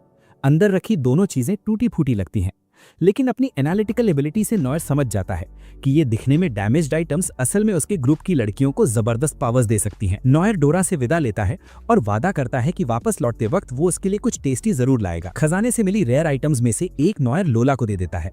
उसी रात गिल्ड में एक कंपटीशन रखी जाती है, जिसमें यह तय होना होता है कि सबसे ज्यादा कॉइन्स किस रिसेप्शनिस्ट ने इकट्ठे किए हैं। मुकाबला काफी टफ होता है, लेकिन आखिर में लोला बहुत ही छोटे अंतर से जीत जाती है। हालांकि सारा हार मानने वालों में से नहीं थी। वो तुरंत लोला पर चीटिंग का इल्जाम लगा देती है। लोला शांति से जवाब देती है कि बिना प्रूफ के ऐसे आरोपों का कोई मतलब नहीं होता। ये सुनकर सारा एक पल के लिए चुप हो जाती है। उसे एहसास होता है कि ये वही शब्द हैं जो उसने कभी खुद कहे थे। लोला की उदासी देखकर नॉयर उसे कंफर्टिंग वर्ड्स कहना चाहता है, लेकिन उससे पहले ही सारा नॉयर को एक कागज थमा देती है। नॉयर खोल कर देखता है, उस पर सारा के घर का पता लिखा होता है। बस यही देखकर लोला में जेलसी भड़क उठती है और वो सारा का पीछा करते हुए उसे पीटने दौड़ पड़ती है। इसके बाद नॉयर डंजन से मिली दूसरी आइटम एम्मा को देता है, जिससे उसकी विंड पावर्स और भी ज्यादा मजबूत हो जाती हैं। एम्मा गिफ्ट के लिए थैंक्स तो कहती है, लेकिन नॉयर महसूस करता है कि वो अंदर से काफी सैड लग रही है। तभी एम्मा नॉयर को एक पार्टी का इन्विटेशन देती है। नॉयर इस इन्विटेशन को लेकर हेजिटेंट रहता है। एम्मा उसे मूर्ख कहते हुए बोल देती है कि उसे उसकी जरा भी परवाह नहीं है। ये कहकर वो गुस्से में वहां से भाग जाती है। कुछ देर बाद नॉयर घर पहुंचता है, जहां उसका पूरा परिवार रो रहा होता है। वे बताते हैं कि उन्हें दुकान के लिए किराए पर कोई जगह नहीं मिल पाई। वजह साफ है, उनकी लो सोशल स्टेटस, क्योंकि वो समाज के सबसे निचले वर्ग से आते हैं। यही कारण था कि नॉयर एम्मा की पार्टी में जाने से डर रहा था। उसे चिंता थी कि लोग उसे किस नजर से देखेंगे, लेकिन फिर वो मन बना लेता है, पार्टी में जाने का फैसला करता है और एक सूट भी खरीदता है। पार्टी में मेहमानों के बीच घुलते मिलते वक्त एम्मा के माता पिता उसके पास आते हैं और उसे देखकर खुशी जताते हैं। एम्मा के पिता डांस की बात छेड़ते हैं और पूछते हैं कि क्या नॉयर को नृत्य करना आता है। नॉयर थोड़ा ऑकवर्ड होकर कहता है कि एम्मा ने बस हल्का सा जिक्र किया था। बात आगे बढ़ने ही वाली थी कि एम्मा वहां आ जाती है। नॉयर उसे देखकर हल्का सा शर्मा जाता है। तभी काउंट सबका ध्यान खींचते हैं और एक सीरियस अनाउंसमेंट करते हैं। उन्हें कुख्यात चोर फैंटम का एक पत्र मिला है। पूरा हॉल डर के माहौल में डूब जाता है। काउंट सबको रीअश्योर करते हैं कि चोर का निशाना सिर्फ उनकी कीमती मरमेड स्टीयर है। वो बताते हैं कि चिंता की कोई बात नहीं, क्योंकि उसकी रक्षा सबसे पावरफुल गिल्ड के एडवेंचरर्स करेंगे। इसी दौरान नॉयर की मुलाकात एक ऐसी गिल्ड लड़की से होती है जो उसकी उम्र की होते हुए भी उससे कहीं ज्यादा ताकतवर है। थोड़ी देर बाद डांस शुरू होता है और नॉयर घबरा जाता है। उसे एहसास होता है कि उसे नाचना बिल्कुल नहीं आता। उसी वक्त माइक नाम का एक लड़का एम्मा के पास आता है और उसे डांस के लिए इनवाइट करता है, लेकिन एम्मा साफ मना कर देती है। फिर माइक का ध्यान नॉयर पर जाता है। जैसे ही उसे पता चलता है कि नॉयर एक बारनेट है, वो नॉयर को डांस बैटल की चुनौती दे देता है। रूल्स साफ होते हैं, दोनों को एम्मा के साथ डांस करने का मौका मिलेगा और अगर माइक जीतता है तो उसे एम्मा के साथ डेट पर जाने का अधिकार होगा। विनर का फैसला ऑडियंस की तालियों से होगा। माइक की डांसिंग स्किल्स देखकर नॉयर समझ जाता है कि मुकाबला आसान नहीं है। वो चुपचाप अपने एलपी का यूज करके अपने डांस स्किल्स को बूस्ट करता है। जब एम्मा के साथ नॉयर की बारी आती है तो पूरा हॉल चौंक जाता है। मेहमान और एम्मा के माता पिता दोनों की केमिस्ट्री और नॉयर की अनएक्सपेक्टेड टैलेंट से जेन्युइनली इंप्रेस्ड हो जाते हैं। उन्हें जोरदार तालियों से चीयर किया जाता है और रात का बेस्ट कपल घोषित कर दिया जाता है। नॉयर और एम्मा जैसे ही चुंबन के करीब आते हैं, तभी अचानक सारी लाइट्स बुझ जाती हैं। माहौल में सन्नाटा छा जाता है और उसी अंधेरे में एक रहस्यमयी फैंटम प्रकट होता है, जो सामने आकर खुलासा करता है कि वो असल में एक नकाबपोश महिला है। वो ना सिर्फ मर्मेड स्टीयर चुराने की अपनी योजना बताती है, बल्कि ये भी साफ कर देती है कि उसका असली टारगेट ड्यूक की बेटी एम्मा है। फैंटम एक स्पेल कास्ट करती है जिससे एम्मा बेहोश हो जाती है और फिर वो नॉयर को जोर से लात मारती है। उसी पल फैंटम का एक साथी कीमती रत्न उठाता है और आसपास के घरों की छतों पर कूदता हुआ भाग निकलता है। इस पूरी केओस के बीच लैला नाम की एक अनुभवी एडवेंचरर नॉयर को चेतावनी देती है कि फैंटम बनने की कोशिश मत करना, क्योंकि एक न्यूबी के लिए ये बेहद खतरनाक हो सकता है। लेकिन नॉयर किसी भी हालत में एम्मा को वापस लाने पर अड़ा रहता है। मजबूर होकर लैला उसे अपने ग्रुप के साथ चलने देती है, लेकिन सख्त हिदायत देती है कि वो रास्ते में रुकावट ना बने। काफी मशक्कत के बाद ग्रुप फैंटम को पकड़ लेता है और जबरदस्त फाइट शुरू हो जाती है। फैंटम एक फायरबोल्ट समन करती है जो लैला को आग के घेरे में ले लेता है। तभी नॉयर अपनी एनालिटिकल साइट का इस्तेमाल करता है और लैला की वीकनेस पहचान कर बिजली की शक्ति से फैंटम पर हमला करता है। उसी वक्त लैला फायरबर्ड को खत्म कर देती है और नॉयर दौड़कर बेहोश पड़ी एम्मा के पास पहुंचता है। नॉयर लैला की इंप्रेसिव मार्शल आर्ट स्किल्स की तारीफ करता है। जवाब में लैला बताती है कि उसके माता पिता टॉप क्लास एडवेंचरर्स हैं। वो पढ़ाई के लिए शहर आई थी और उसने म्यू गिल्ड ज्वाइन करने का फैसला किया। नॉयर भी अपना परिचय देता है और बताता है कि वो राइवल गिल्ड ओडिन का सदस्य है। गिल्ड राइवलगी के बावजूद दोनों दोस्त बनने का फैसला करते हैं। तभी म्यू गिल्ड का लीडर सामने आता है, लेकिन नॉयर को उसके बिहेवियर में कुछ अजीब सा महसूस होता है। अचानक वो लीडर नॉयर पर हमला करता है और अपनी ग्रेविटी पावर से नॉयर और लैला दोनों को जकड़ लेता है। उसी पल नॉयर को समझ आ जाता है कि ये आदमी डिस्गाइज में है। वो उस पर पत्थर फेंकता है जिससे उसकी बाली गिर जाती है और उसका असली रूप सामने आ जाता है। वो फैंटम का साथी होता है। वो खुलेआम ऐलान करता है कि वो एम्मा को अपनी पत्नी बनाना चाहता है। गुस्से में नॉयर साफ कह देता है कि वो एम्मा को कभी नहीं छोड़ेगा, क्योंकि वो उसके लिए बेहद खास है। तभी एम्मा को होश आता है और वो अपनी विंड पावर से उस आदमी पर हमला करती है। नॉयर भी पूरी ताकत से मुक्का मारता है, जिससे वो जमीन पर गिर जाता है। इसके बाद एम्मा के माता पिता और काउंट नॉयर की बहादुरी के लिए उसका आभार जताते हैं। वे बताते हैं कि उसे इनाम दिया जाएगा, जिससे उसकी दुकान के लिए जगह पक्की हो जाएगी। इतना ही नहीं, उस जगह का किराया भी बहुत कम कर दिया जाता है, जिससे उन्हें नॉर्मल रेंट का सिर्फ एक हिस्सा ही देना होगा। नॉयर की माँ और बहन दुकान की डेकोरेशन की प्लानिंग करती हैं, जबकि उसके पिता सफाई का सारा जिम्मा लेते हैं। एम्मा नॉयर को बेरे लगाकर कहती है कि वो भी दुकान के काम में मदद करेगी, लेकिन उनकी नज़दीकी देखकर एलिस को हल्की सी जेलसी महसूस होने लगती है। अगले दिन स्कूल में प्रोफेसर एल्ना लैला का परिचय एक नई स्टूडेंट के रूप में कराती हैं, जो हाल ही में विदेश से आई है। नॉयर ये देखकर हैरान रह जाता है कि लैला पहले से ही उसे और एमा को जानती है। प्रोफेसर उसे नॉयर और एमा के पास बैठने के लिए कहती है। इससे क्लास के बाकी लड़कों में जलन फैल जाती है क्योंकि नॉयर का एमा और नई लड़की दोनों से क्लोज होना उन्हें चुभता है। बाद में एकेडमी के छात्र एक स्पेशल आउटडोर डे के लिए हॉट स्प्रिंग्स की तैयारी करते हैं। प्रोफेसर एलना बताती हैं कि ये जगह अपनी शांति और नेचुरल ब्यूटी के लिए मशहूर है, लेकिन साथ ही वो वार्निंग भी देती हैं कि रास्ते में राक्षसों का सामना हो सकता है। कुछ लड़के खुले में नहाने एमा को देखने के ख्वाब देखने लगते हैं। इस पर एमा और बाकी लड़कियां नॉयर से कहती हैं कि वो पक्का करे कि हॉट स्प्रिंग्स के दौरान कोई लड़का झांक ना सके। जैसे ही ग्रुप आगे बढ़ता है, अचानक एक फेरी प्रकट होती है। उसकी क्यूटनेस देखकर लड़कियां तुरंत उसकी ओर आकर्षित हो जाती हैं, लेकिन नॉयर अपनी शार्प नज़र से देख लेता है कि उस फेरी के पास मॉन्स्टर्स को कंट्रोल करने और लोगों को धोखा देने की एबिलिटी है। फेरी छात्रों को ये कहकर एक गुफा में ले जाने की कोशिश करती है कि यही हॉट स्प्रिंग्स का शॉर्टकट है। पॉसिबल डेंजर को भांपते हुए नॉयर अपनी तलवार निकाल लेता है। फेरी उससे तलवार नीचे रखने की गुजारिश करती है और वॉयलेंस से डरने का नाटक करती है, लेकिन नॉयर गुफा की दीवारों में बने अनगिनत छेद देख लेता है और फेरी पर आरोप लगाता है कि वो मॉन्स्टर्स का इस्तेमाल करके उन पर हमला करवाने वाली है। जैसे ही फेरी की असली योजना उजागर होती है, उसका व्यवहार बदल जाता है और उसका ट्रू फॉर्म सामने आ जाता है। दीवारों के छेदों से हथियारों से लैस मॉन्स्टर्स की एक पूरी आर्मी बाहर निकल आती है, लेकिन हॉट स्प्रिंग्स तक पहुंचने की स्ट्रॉन्ग डिजायर से भरे छात्र उन्हें तेजी से हरा देते हैं। इसके बाद प्रोफेसर छात्रों को फिर से सतर्क रहने की सलाह देती हैं क्योंकि कुछ राक्षस फ्रेंडली रूप अपनाकर धोखा दे सकते हैं। खतरे के बावजूद लड़के खुश होते हैं क्योंकि वो अपने डेस्टिनेशन के और करीब पहुंच चुके होते हैं। आखिरकार ग्रुप होटल पहुंचता है, जहां होटल मालिक उन्हें बताता है कि पुरुषों और महिलाओं के स्नानागार अलग अलग हैं। हालांकि कुछ लड़के लड़कियों के नहाने पर नजर रखने की चीप प्लान बनाते हैं। पकड़े जाने से बचने के लिए वे अपने चेहरे पर नकाब पहन लेते हैं, लेकिन नॉयर साफ मना कर देता है क्योंकि लड़कियों ने उसे अपनी सेफ्टी की जिम्मेदारी सौंपी होती है।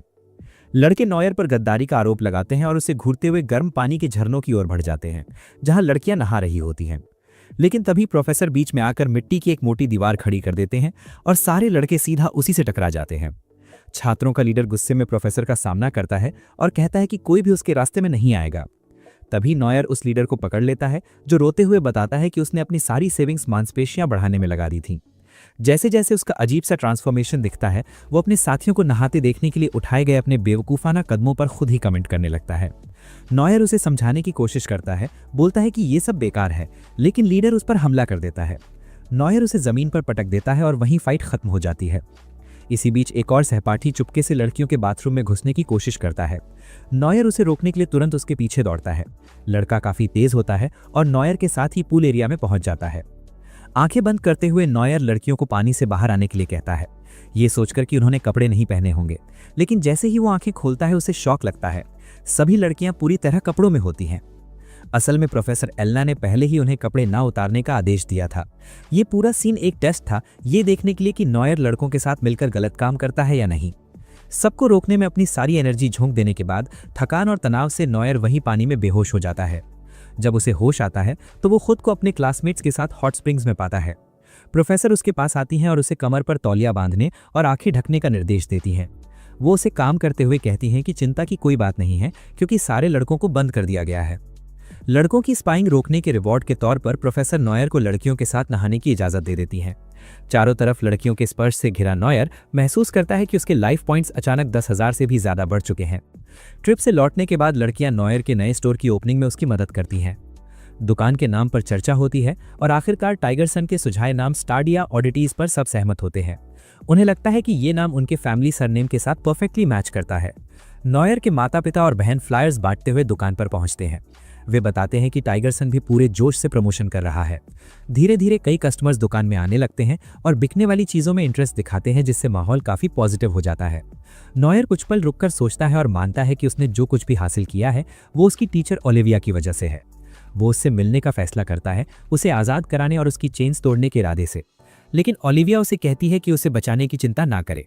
नॉयर जिद पर अड़ जाता है और ग्रेट सेज से प्रार्थना करता है कि बिना नुकसान पहुंचाए ओलिविया की बेड़ियां तोड़ने का तरीका बताया जाए। ग्रेट सेज उसे बताता है कि इसका क्लू उसे डंजन की 15th फ्लोर पर मिलेगा। नॉयर तुरंत डंजन की ओर निकल पड़ता है, लेकिन 14th मंजिल पर उसे एक मुश्किल परीक्षा मिलती है। 2 रास्ते होते हैं, एक रास्ता 2 लोगों के लिए है, जबकि दूसरा सिर्फ एक इंसान के लिए। नॉयर अकेले वाले रास्ते को चुनता है। इस परीक्षा में एक बेहद संकरे रास्ते से गुजरना होता है, जहां गिरते ही नुकीले कांटे शरीर को भेद देंगे। सबसे बड़ी बात यह कि उसे अपनी पावर्स यूज करने की अनुमति भी नहीं होती। ये समझते हुए कि वो शायद ये टेस्ट पास नहीं कर पाएगा, नॉयर एमा से सलाह लेने का फैसला करता है। दोनों पार्क में मिलते हैं और नॉयर एमा को डंजन, अपनी पावर्स और ओलिविया को आज़ाद कराने के अपने मजबूत इरादे के बारे में सब कुछ बता देता है। एमा उसे भरोसा दिलाती है कि वो हर कदम पर उसके साथ है और जब भी उसे ज़रूरत होगी वो बिना हिचक उसके भरोसे रह सकता है। नॉयर तय करता है कि वो एमा को टू पीपल पाथ से अपने साथ ले जाएगा। उसे लगता है कि वो संकरे रास्ते की तुलना में थोड़ा सेफर और मैनेजेबल होगा। जैसे ही दोनों एक कमरे में कदम रखते हैं, सामने चाकुओं से लैस कुछ जिन्न आ जाते हैं। गॉब्लिन नॉयर और एमा से अपने हथियार सौंपने और खाने के लिए भोजन देने की मांग करते हैं। अपनी डायमेंशनल पॉकेट की पावर इस्तेमाल करते हुए नॉयर कुकीज़ निकालता है। गॉब्लिन इस तरह के खाने से अनजान होते हैं, लेकिन जैसे ही वे कुकीज़ का स्वाद लेते हैं उनकी आंखें चमक उठती हैं और वे और मांगने लगते हैं। लेकिन इस बार नॉयर चाल चलता है। वो अपनी शक्ति से कुकीज़ में जहर मिला देता है और गॉब्लिन वहीं ढेर हो जाते हैं। आखिरकार दोनों काल कोठरी की 15वीं मंजिल तक पहुंच जाते हैं। एक कमरे में दाखिल होते ही उन्हें ओलिविया जंजीरों में जकड़ी हुई दिखती है। ये देखकर नॉयर चौंक जाता है, क्योंकि उसके मन में सवाल उठता है कि वो इस मंजिल तक आखिर पहुंची कैसे। एमा अपनी विंड पावर का इस्तेमाल करके जंजीरों को तोड़ देती है, लेकिन जैसे ही एमा ओलिविया के पास पहुंचती है उसे एहसास होता है कि सामने खड़ी महिला असली नहीं है, वो ओलिविया की कॉपी है जिसने उसका रूप धारण कर रखा है। नॉयर की स्टोन बुलेट को कॉपी लात मार के हटा देती है और फिर फायर ड्रैगन पंच से पलटवार करती है, जिससे एमा जमीन पर गिर जाती है। नॉयर हमले की कोशिश करता है, लेकिन कॉपी एक पोर्टल के जरिए भाग निकलती है। नॉयर और एमा असली टीचर ओलिविया के पास लौटते हैं, जो एमा को देखकर हल्की सी जेलसी महसूस करती है। नॉयर दोनों का परिचय कराता है और बताता है कि ओलिविया की एक रेप्लिका मौजूद है। एमा लड़ाई में मदद के लिए ओलिविया से उसकी वीकनेस के बारे में पूछती है। ओलिविया हंसते हुए कहती है कि वो ये बात नहीं बताएगी, क्योंकि एमा का दिल उससे कहीं ज्यादा बड़ा है। फिर वो तुरंत साफ करती है कि वो मजाक कर रही थी और उन्हें भरोसा दिलाती है कि उसके लिए जान जोखिम में डालने की कोई ज़रूरत नहीं है। नॉयर ओलिविया से पूछता है कि जब वो उसके बचाने के लिए कुछ खास नहीं कर पाया, तब भी वो उसके प्रति इतनी दयालु क्यों रही। शहर लौटने पर एमा नॉयर को सलाह देती है कि वो अपने पिता के दोस्त एक हिस्टोरियन से मदद लें। उन्हें उम्मीद है कि ओलिविया की कमजोरी पता चलने से उसकी कॉपी को खत्म किया जा सकेगा। रास्ते में नॉयर की मुलाकात लोला और लूना से होती है, जो उसकी थकान तुरंत समझ जाती हैं। वो उसे मसाज ऑफर करती हैं, जिससे उसका एलपी अपने आप बढ़ जाता है। अगले दिन लाइब्रेरी में नॉयर को पता चलता है कि कॉपीज को नष्ट करने का एक तरीका सैक्रिफाइस स्किल है। बाहर निकलते हुए वो इस नए स्किल को पाने के लिए 10,000 एलपी खर्च करने का फैसला करता है। तभी सड़क पर चलते हुए उसका सामना अचानक ओलिविया की कॉपी से हो जाता है। कॉपी साफ कहती है कि वो उसे मारना चाहती है, भले ही इसके लिए उसे असली दुनिया में आना पड़े। वो ये भी कबूल करती है कि उसके पास ओलिविया की सारी शक्तियां हैं और वो असली ओलिविया को लगातार दर्द भी पहुंचा रही है। ये सुनकर नॉयर गुस्से से भर जाता है और बढ़ी हुई ताकत के बदले अपनी बाकी शक्तियों को त्याग कर सैक्रिफाइस स्किल एक्टिव करता है। वो बिजली का जोरदार वार करता है, लेकिन कॉपी आसानी से बच जाती है और अपनी तलवार से उसकी छाती पर हमला कर देती है। धीरे धीरे वो नॉयर के पास आती है अंतिम प्रहार के लिए। उसी पल ओलिविया उसकी पीड़ा महसूस करती है और उससे गुहार लगाती है कि वो वहां न मरे। अचानक ओलिविया को 200 साल पहले की एक याद सताती है। एक लड़का बिल्कुल नॉयर जैसा, जो बार बार उससे मिलने आता था ताकि वो उसकी गुरु बन सके। मना करने के बावजूद उसकी अनवेवरिंग लॉयल्टी ने ओलिविया के दिल में जगह बना ली थी। लेकिन जब उस लड़के की मौत की खबर आई तो ओलिविया टूट गई। वो उसकी लाश देखने दौड़ी और ये जानकर अंदर से बिखर गई कि उसने अपनी ही सीख पर चलते हुए अपनी बहन को बचाने के लिए खुद को सैक्रिफाइस कर दिया। उसकी कब्र पर बैठकर वो रोती रही, सोचती रही कि काश उसने उसे सिखाया होता तो शायद वो आज जिंदा होता। 200 साल तक काल कोठरी में कैद रहने के बाद ओलिविया की जिंदगी में तब बदलाव आया जब नॉयर सामने आया। गिल्ट से भरी ओलिविया ने पहली ही मुलाकात में उसे शक्तियां दे दी ताकि वही ट्रेजेडी दोबारा ना हो। उसी पल से वो उसकी टीचर बन गई। वर्तमान में लौटते हुए नॉयर खुद को कॉपी के हाथों मौत के बेहद करीब पाता है, लेकिन जैसे ही कॉपी वार करने वाली होती है, एमा बीच में कूदकर एक जोरदार लात मारती है। घायल नॉयर को देखकर लोला और लूना का गुस्सा फूट पड़ता है। लूना उसे स्टेबलाइज करने के लिए इंजेक्शन लगाती है और लैला आकर कहती है कि वो नॉयर को ये लड़ाई अकेले नहीं लड़ने देगी। वो उसे राइवल भी मानती है और फ्रेंड भी। नॉयर उन्हें कॉपी की असली ताकत के बारे में चेतावनी देता है। फिर भी लड़कियां पीछे हटने को तैयार नहीं होती, क्योंकि नॉयर ने कभी ना कभी उन सभी की मदद की है। वे मिलकर कॉपी पर हमला शुरू कर देती हैं, लेकिन जल्द ही साफ हो जाता है कि ये कॉपी बेहद ज्यादा पावरफुल है। नॉयर समझ जाता है कि वो पिछले हमले से अभी तक पूरी तरह से उभर नहीं पाया है, क्योंकि कॉपी ने उसके खिलाफ एक खास बेहद खतरनाक एबिलिटी इस्तेमाल की थी। तभी कॉपी एमा के पास पहुंचती है, जो अभी भी जमीन पर गिरी हुई थी। लेकिन तभी लोला कॉपी पर बैरल फेंकना शुरू कर देती है, मगर कॉपी बड़ी आसानी से एक बैरल वापस उसी रफ्तार से लौटा देती है। लोला तुरंत आगे बढ़ती है और लोला व एमा दोनों को हील करने लगती है। इसी बीच नुआर अपनी एडिट स्किल का इस्तेमाल करके कॉपी की तलवार की पावर को डिसेबल कर देता है और लाइला मौका देखकर उस तलवार को तोड़ देती है। पर कहानी यहीं नहीं रुकती। कॉपी पलटवार में फायर ड्रैगन पंच मारती है जिससे नोआर जमीन पर जा गिरता है। हालात बिगड़ते देख नोआर लूना से लायला को हील करने को कहता है, लेकिन तभी लायला बेहोश हो जाती है क्योंकि कॉपी ने एक ऐसा जादू चला दिया होता है जो सबको डिसेबल कर देता है। एक एक करके सारी लड़कियां उसी स्पेल के असर में आ जाती हैं और लड़ने की हालत में नहीं रहती। कॉपी फिर से नोआर की तरफ आग की एक और लहर छोड़ती है।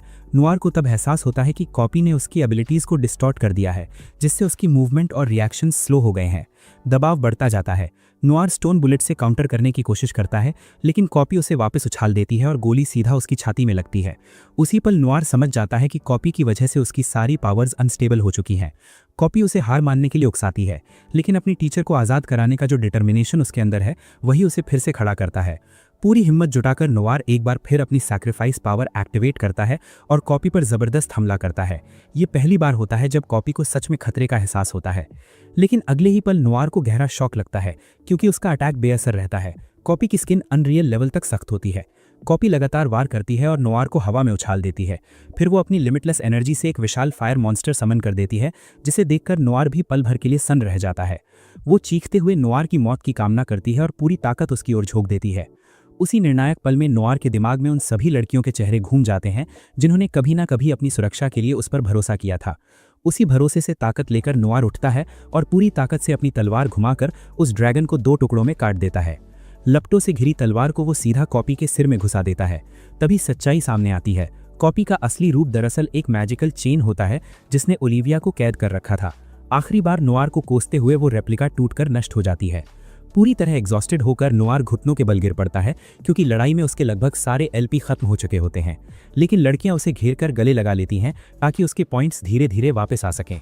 नोआर तुरंत ओलिविया को जकड़े हुए उन जानलेवा चेन्स को तोड़ता है और उनकी ओर दौड़ता है।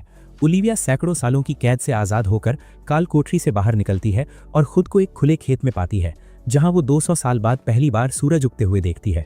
भावनाओं से भरकर वो नोआर से कहती है कि वो आखिरकार फ्री है। ये सुनते ही नोआर की आंखें भर आती हैं और वो दौड़कर ओलिविया को कसकर गले लगा लेता है। बिल्कुल बच्चे की तरह रोते हुए नोआर पूछता है कि उसने इतने सालों तक अपना दर्द क्यों छुपाए रखा। वो सवाल करता है कि डेथ चेन्स की पीड़ा उसने कभी बताई क्यों नहीं। ओलिविया धीरे से जवाब देती है कि वो नोआर पर कोई बोझ या प्रेशर नहीं डालना चाहती थी। आभार जताते हुए वो उसे धन्यवाद देती है और मानती है कि अगर नोआर ना होता तो वो हमेशा के लिए कैद ही रहती। भावुक नोआर कहता है कि ओलिविया से मिलने के बाद उसकी पूरी जिंदगी बदल गई। कुछ दिनों बाद दोनों काल कोठरी के विशाल दरवाजे के सामने खड़े होते हैं और नोआर 15वीं मंजिल को जीतने के बाद और भी स्ट्रॉन्गर बनने की अपनी इच्छा जाहिर करता है। ओलिविया मुस्कुराते हुए कहती है कि अगर नोआर 100वीं मंजिल पार कर लेता है तो वो भी उसके जितना ही ताकतवर बन सकता है। इतना कहकर ओलिविया बाहर इंतजार करती है जबकि नोआर काल कोठरी के विशाल दरवाजे खोलता है, एक और इंटेंस थ्रिलिंग जर्नी शुरू करने के लिए। और इसी के साथ इस सीरीज का सीजन 1 यहाँ एंड होता है। लेकिन यहाँ तक इस वीडियो को देखा है तो सब्सक्राइब जरूर कर देना और स्क्रीन पर दिख रही वीडियो को भी देख सकते हो।